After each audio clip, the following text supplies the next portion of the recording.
10 10 8 18 18 27 കൂടെ കൂട്ടിയാൽ 45.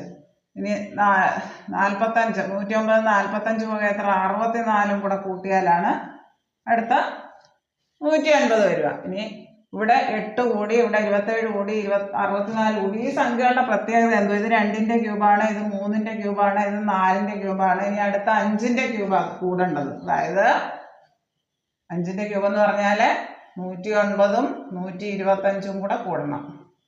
234. Option C ആണ് ഉത്തരം.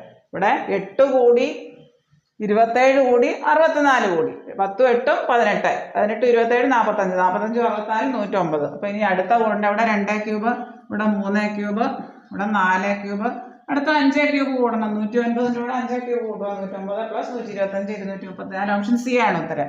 ഇനി ഇവിടെ നമുക്ക് ഇതിന്റെ പ്രത്യേകത നോക്കാം. 100 2 കൂടി 102ന്റെ കൂടെ 3 കൂടി അപ്പൊ 105 ആയി. 105ന്റെ കൂടെ 5 കൂടി 110 ആയി. 110ന്റെ കൂടെ 7 കൂടി. ഈ സംഖ്യകളുടെ പ്രത്യേകത എന്തോ, അഭാജ്യ സംഖ്യകളാണ്. പ്രൈം നമ്പേഴ്സ് ആണ്. 2 കൂടി 3 കൂടി 5 കൂടി 7 കൂടി. ഇനി അടുത്ത അഭാജ്യ സംഖ്യ ഏതാ? 11. ഇവിടെ 7 കഴിഞ്ഞാൽ പിന്നെ 8 9 10 ഒക്കെ ഭാജ്യ സംഖ്യ, കോമ്പസിറ്റ് നമ്പേഴ്സ്. അഭാജ്യ സംഖ്യകൾ വേണം, പ്രൈം നമ്പേഴ്സ് വേണം. 2 3 5 7 11 കൂടണം. 128 വരും. 117 11 128. ഓപ്ഷൻ സി ആണ് ഉത്തരം. അഭാജ്യ സംഖ്യകളാണ് കൂടി വന്നേക്കുന്നത്. അപ്പോൾ 7 കഴിഞ്ഞാൽ തൊട്ടടുത്ത അഭാജ്യ സംഖ്യകൾ കൂടും. സംഖ്യ 11 കൂട്ടുക.